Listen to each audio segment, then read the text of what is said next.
26 जून 1539 में मौजूदा भारतीय रियासत बिहार के इलाके चौसा में दो फौजें टकराईं और हिंदुस्तान की तारीख का एक अहम फैसला हुआ। इस जंग में मुगल शहनशाह हुमायूं को शिकस्त हुई और एक पठान शेर शाह सूरी हिंदुस्तान का हुक्मरान बना। हुमायूं फरार होकर मौजूदा अफगान सूबे हिरात चला गया, जो उस वक्त ईरान की सफवी सल्तनत के सूबा खुरासान का हिस्सा था। खुरासान के ईरानी हाकिम के वजीर ख्वाजा मोहम्मद शरीफ ने हुमायूं की खूब आवभगत की। बरसों बाद हुमायूं को तो अपनी सल्तनत वापस मिल गई, लेकिन ईरान में इसके मेजबानों के बुरे दिन आ गए। हुआ यूं कि ख्वाजा मोहम्मद शरीफ का इंतकाल हो गया और इसके दुश्मनों ने शाह ईरान के दरबार में इस खानदान की इतनी चुगलियां की कि शाह ईरान ने इसकी औलाद की सारी जायदाद ही जब्त कर ली। ख्वाजा शरीफ के बेटे मिर्जा गयास बेग को जलावतन कर दिया गया, और वो भी इस हाल में कि सफर के लिए सिर्फ एक बूढ़ा घोड़ा, एक ऊंट और कुछ खाने पीने का सामान दिया गया। मिर्जा गयास के साथ इसके दो बेटे और एक बेटी थी। इस खानदान ने हिंदुस्तान की राह ली। रास्ते में कंधार के सहरा में मिर्जा गयास की बीवी इस्मतुन्निसा ने एक दरख्त के नीचे एक बेटी को जन्म दिया। मैं हूं मोहम्मद उसामा गाजी और देखो सुनो जानो कि वो कौन था सीरीज में हम आपको सहरा में जन्म लेने वाली इस लड़की की दास्तान दिखा रहे हैं, जो बाद में नूर जहां के नाम से मलकाए हिंदुस्तान बनी।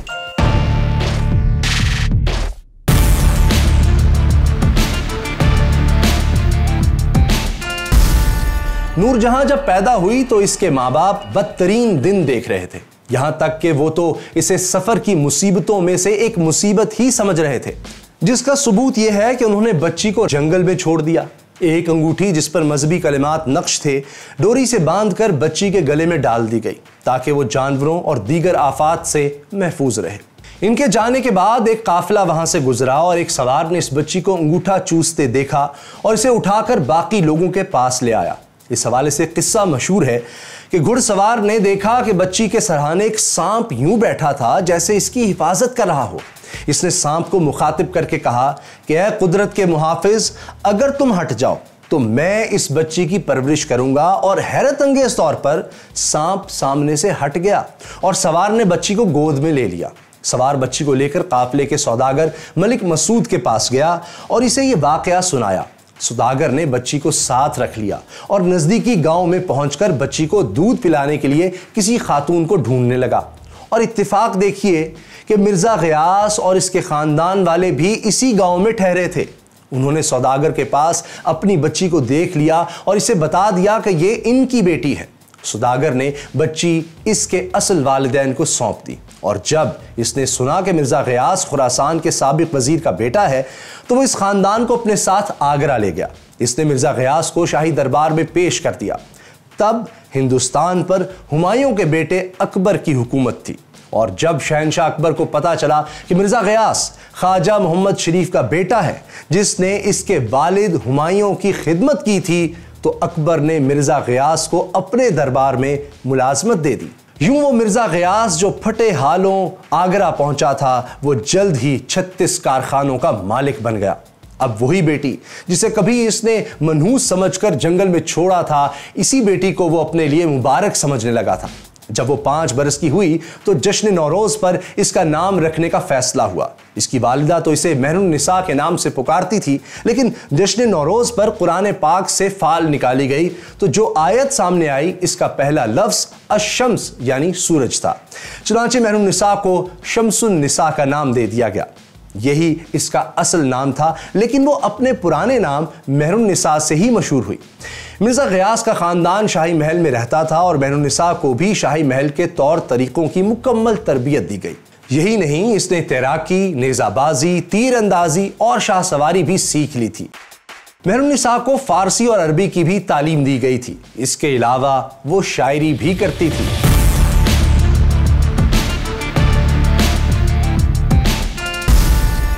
अपनी तमाम तर खूबियों के बावजूद मेहरुन्निसा शायद तारीख में गुमनाम ही रहती अगर शहनशाह जहांगीर इसे अपनी मलिका बनाकर नूर जहां का खिताब ना देता। लेकिन हिंदुस्तानी तारीख की यह मशहूर शादी हुई कैसे, इस वाक़े को 2 तरह से बयान किया जाता है। एक किस्सा तो यह है कि मेहरुन्निसा का 13-14 बरस की उम्र में शाही महल में शहजादा सलीम यानी जहांगीर से सामना हो गया था। शहजादा सलीम कबूतरबाजी का शौकीन था। इसने मेहरुन्निसा को 2 कबूतर पकड़ाए और इंतजार करने को कहकर तीसरे कबूतर को पकड़ने चला गया। जब वो वापस आया तो देखा कि मेहरुन्निसा के हाथ से एक कबूतर उड़ चुका है। इसने गुस्से में पूछा, यह कबूतर कैसे उड़ गया? तो मेहरुन्निसा ने घबराकर दूसरा कबूतर भी छोड़ दिया और कहा, ऐसे। कहते हैं मेहरुन्निसा की इस अदा पर शहजादा सलीम मर मिटा। जब सलीम के वालिद अकबर को मालूम हुआ कि शहजादा सलीम को मेहरुन्निसा से इश्क हो गया है तो इसे खदशा हुआ कि कहीं मिर्जा गियास अपनी बेटी के जरिए सल्तनत पर कब्जे का मंसूबा तो नहीं बना रहा। इसने मिर्जा गियास को मजबूर करके मेहरुन्निसा की शादी अपने एक ईरानी नौजवान दरबारी अली कुली से कर दी। कहते हैं अकबर ने इसका शेर से मुकाबला करवाया था। अली कुली ने तलवार से शेर को मार डाला, जिस पर अकबर ने खुश होकर इसे शेर अफगन का खिताब दे दिया। शहनशाह ने शेर अफगन को सूबा बंगाल में एक जागीर देकर बीवी समेत वहां भेज दिया। शेर अफगन और मेहरुन्निसा की एक बेटी लाडली बेगम भी पैदा हुई, लेकिन शहजादा सलीम के दिल में इश्क की आग मद्धम नहीं हुई और नूरजहां की शादी के 11 बरस बाद जब 1605 में शहजादा सलीम जहांगीर के नाम से बादशाह बना तो इसने अपनी मोहब्बत को वापस हासिल करने का फैसला किया। इसने अपने दूध शरीक भाई कुतुबुद्दीन को सूबा बंगाल का गवर्नर बनाकर भेज दिया। कुतुबुद्दीन खुद शेर अफगन की जागीर पर पहुंचा और इससे कहा कि बादशाह की खुशी के लिए मेहरुन्निसा को तलाक दे दो। गैरतमंद शेर अफगन से यह बात बर्दाश्त ना हुई और इसने तलवार निकालकर कुतुबुद्दीन को कत्ल कर दिया। कुतुबुद्दीन के सिपाहियों ने शेर अफगन को भी मार डाला। सिपाही मेहरुन्निसा को गिरफ्तार करके आगरा के शाही महल ले गए। मेहरुन्निसा को जहांगीर की रजाई मां सलीमा बेगम के हवाले कर दिया गया, जिसने 2 साल तक मेहरुन्निसा की ब्रेन वॉशिंग करके इसे जहांगीर से शादी पर राजी कर लिया और यूं 1611 में जहांगीर की मेहरुन्निसा से शादी हो गई। जहांगीर ने अपनी मलका को नूर महल और नूरजहां के खिताब दिए, जिनमें से नूरजहां ज्यादा मशहूर हो गया। नूरजहां इख्तियार और दौलत मिलते ही अपनी नई जिंदगी में खो गई और उस शौहर को भूल गई जिसने इसकी खातिर जान दी थी। यह तो था तारीख का एक वर्जन, लेकिन इस तारीख का एक दूसरा वर्जन भी है। कहा जाता है कि जहांगीर नूरजहां को बिल्कुल भी नहीं जानता था। जहांगीर ने तुस्के जहांगीरी में खुद लिखवाया है कि शेर अफगन को बगावत की वजह से कत्ल किया गया था। यही नहीं, उस वक्त शाही दरबार के हालात भी बहुत खराब थे। जहांगीर के एक बेटे खुसरो ने इसके खिलाफ बगावत की थी। जहांगीर ने खुसरो को गिरफ्तार कर लिया और इसके हिमायती दरबारियों को कत्ल कर दिया, जिनमें एक नूरजहां का भाई मोहम्मद शरीफ भी था। जबकि नूरजहां के दूसरे भाई आसिफ जाह और वालिद मिर्जा गियास को भी दरबार से निकाल दिया गया था। इस दौरान नूरजहां कैद होकर आगरे के शाही महल में आई तो इसे सलीमा बेगम नहीं बल्कि जहांगीर की सौतेली मां रुकैया सुल्तान बेगम के कंट्रोल में दिया गया था। जहांगीर अपनी सौतेली मां से मिलने आया तो इसने नूरजहां को देखा और इस पर आशिक हो गया और इससे शादी कर ली। अब तारीख का कौन सा वर्जन सच है और कौन सा झूठ, यह हम नहीं कह सकते, लेकिन एक हकीकत अपनी जगह है कि नूरजहां ने शादी के बाद अपनी मोहब्बत या चालाकी से जहांगीर को मुकम्मल तौर पर अपने कंट्रोल में कर लिया। वो कहलाती तो बादशाह बेगम थी, लेकिन हकीकत में बेगम का लफ्ज तो बस फॉर्मेलिटी था। असल में तो वो बादशाह ही थी। हद तो यह है कि नूरजहां ने बादशाहों की तरह अपने नाम के सिक्के भी जारी करवा दिए। शाही फरमानों पर लिखा होता था, हुक्म अलह आलिया नूरजहां बेगम बादशाह। जहांगीर खुद कहा करता था कि मैं अपनी सल्तनत नूरजहां को सौंप चुका हूं, मुझे सिर्फ 1 सेर शराब और आध सेर गोश्त के सिवा कुछ नहीं चाहिए।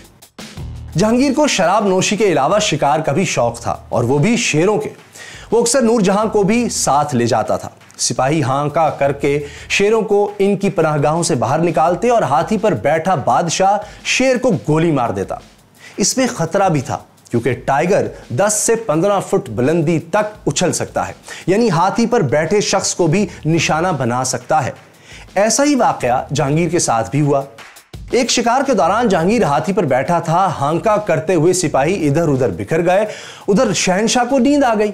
अचानक एक शेर जंगल से निकला और उछलकर हाथी पर चढ़ गया, लेकिन इससे पहले कि वो शहनशाह को कोई नुकसान पहुंचाता, नूरजहां ने शेर के सर में गोली मारकर इसे वहीं ढेर कर दिया। गोली की आवाज से शहनशाह की आंख भी खुल गई और वो अपनी जान बचाने पर नूरजहां का शुक्रगुजार हुआ।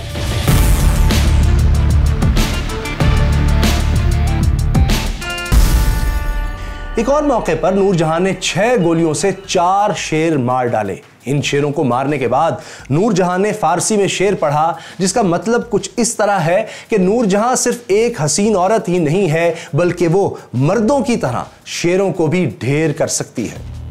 नूरजहां के मलिका बनते ही इसके खानदान की मुश्किलात भी खत्म हो गई। नूरजहां के कहने पर जहांगीर ने इसके वालिद और भाई को दोबारा दरबार में जगह दे दी। जहांगीर के सुसर मिर्जा गयास को वजीर आजम बनाकर इत्मादुद्दौला का खिताब दिया गया और आसिफ जाह को भी दरबार में अहम ओहदे मिले। यानी नूरजहां एक बार फिर अपने मुसीबत ज़दा खानदान के लिए मुबारक साबित हुई। इसने सिर्फ अपने बाप और भाई को ओहदे ही नहीं दिलवाए, बल्कि नूरजहां ने अपनी बेटी लाडली बेगम की शादी जहांगीर के एक दूसरी बीवी से बेटे शहरयार से कर दी, जबकि अपनी भतीजी यानी आसिफ जाह की बेटी अर्जुमंद बानो की शादी शहजादा खुर्रम से कर दी। ये वही अर्जुमंद बानो है जो तारीख में मुमताज महल के नाम से मशहूर हुई और जिसका मकबरा ताज महल आज भी दुनिया में मोहब्बत की अलामत है। नूरजहां सिर्फ अपने खानदान पर ही मेहरबान नहीं थी, बल्कि अपने पुराने मोहसिन को भी नहीं भूली। वो जब मलिका बनी तो मसूद सौदागर, जिसने नन्ही नूरजहां को इसके माँ बाप से मिलवाया था, इंतकाल कर चुका था। नूरजहां ने इसके बेटे मलिक महमूद को ईरान से बुलवाकर लाखों रुपए नकद, घोड़े और बहुत सा कीमती सामान तोहफे में दिया। अपने मोहसिन की कब्र की तामीर के लिए 50,000 रुपए अलग से दिए। जिस जगह कंधार में नूरजहां के वालिदैन इसे छोड़ गए थे, वहां नूरजहां ने कुआं खुदवाया और मुसाफिरों के लिए एक इमारत भी बनवाई। इसकी फयाजी और सखावत के और भी कई वाकयात मशहूर हैं, लेकिन मलिका की हैसियत में नूरजहां का सबसे बड़ा चैलेंज जहांगीर की जिंदगी के आखिरी दिनों में पेश आया। हुआ यूं कि जहांगीर अपनी फौज के साथ दरियाए जेहलम के पास ठहरा हुआ था। शहंशाह का यह खैमा फौज के मरकजी हिस्से से दूर दरिया के दूसरे किनारे पर था। जहांगीर के एक जर्नैल महाबत खान ने जब यह मंजर देखा तो इसने अपने राजपूत सिपाहियों के जरिए दरिया के पुल पर कब्जा कर लिया और शहंशाह को भी गिरफ्तार कर लिया। इस बगावत की वजह यह थी कि महाबत खान ने कुछ फौजी मुहिम्मात का हिसाब शाही खजाने में जमा नहीं कराया था और शहंशाह इससे नाराज था। महाबत खान ने शहंशाह से जबरदस्ती यह हुक्म जारी करवाया कि अब महाबत खान इसका वजीर आजम है। उधर दरिया पार शाही सिपाहियों ने देखा कि शहंशाह को कैद कर लिया गया है, तो उन्होंने दरिया पार करने की कोशिश की, लेकिन महाबत खान के सिपाहियों ने तीरों की बारिश करके शाही फौज को पीछे हटने पर मजबूर किया।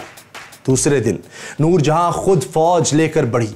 वो एक हाथी पर बैठी थी और इसकी गोद में अपनी शीरखार नवासी थी। महाबत खान के सिपाहियों ने फिर तीरों की बारिश की। शाही फौज उल्टे पांव भागी।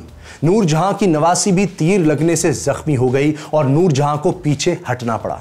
वो दोबारा हमले का मंसूबा बना रही थी, लेकिन महाबत खान ने शहंशाह को मजबूर किया कि वो नूरजहां को सरेंडर करने का हुक्म दे। शहंशाह ने हुक्म दे दिया और इस हुक्म पर नूरजहां ने सरेंडर भी कर दिया। अब नूरजहां भी शाही फौज के साथ महाबत खान की कैदी बन गई थी। महाबत खान ने जहांगीर से दूसरी फरमाइश यह की कि नूरजहां के कत्ल का हुक्म जारी करो।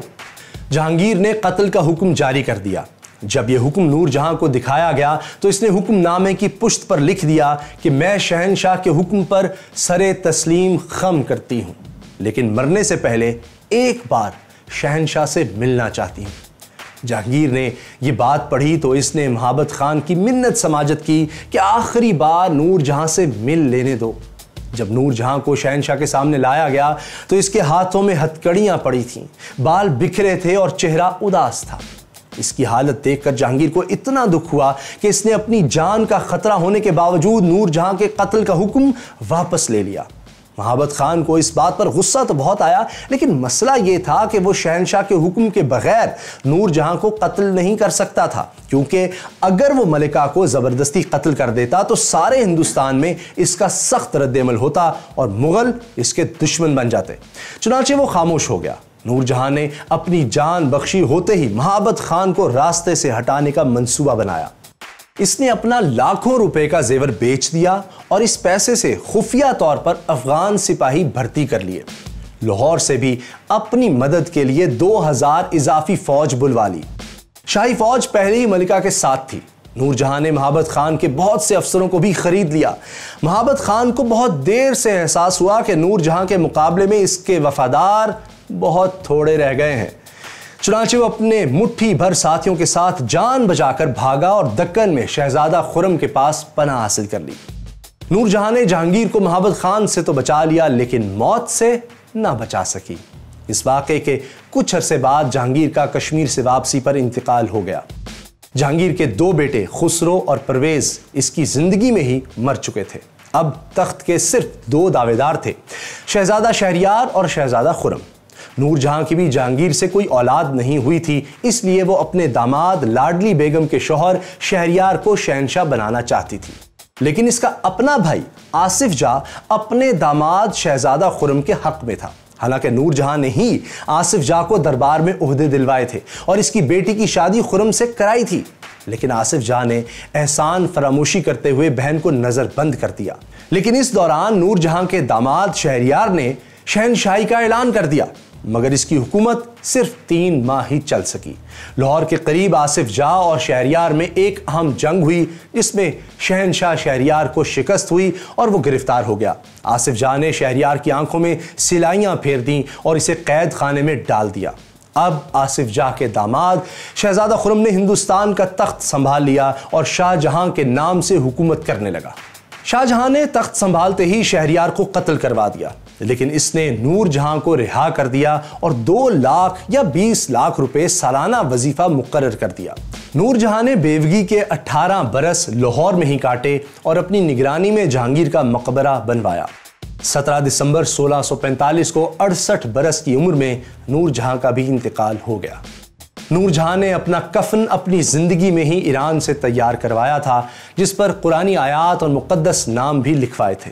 इस कफन को मक्का मुअज़्ज़मा भेजकर आबे ज़मज़म से धुलवाया भी गया था। नूरजहां के जनाजे में 60,000 लोग आए, जिनमें ज्यादातर वो गरीब लोग थे जिनकी नूरजहां मदद करती थी। इसकी मैयत को यतीम बच्चों ने घेरे में ले रखा था और लोग धाड़े मार मार कर रो रहे थे। नूरजहां को भी अपने महबूब शौहर जहांगीर के मकबरे में ही दफन कर दिया गया, जिसे आप आज भी बूढ़े दरियाए रावी के किनारे शाहदरा बाग में देख सकते हैं। हिंदुस्तान की मलिका नूरजहां की दास्तान आपने देखी, लेकिन अगर आप ये जानना चाहते हैं कि अमेरिका, रूस, चीन, पाकिस्तान, इसराइल, भारत और कनाडा जैसे बड़े बड़े ममालिक की कमजोरियां क्या हैं और इनकी ताकतें किस चीज में छुपी हैं, तो यहां क्लिक कीजिए। और अगर आपको इस बात में दिलचस्पी है कि फ्रांस में 1000 साला बादशाहत का तख्ता उलटकर इनकलाब कैसे आया, तो यहां और ये रही चीन की सुपर पावर बनने की दिलचस्प कहानी।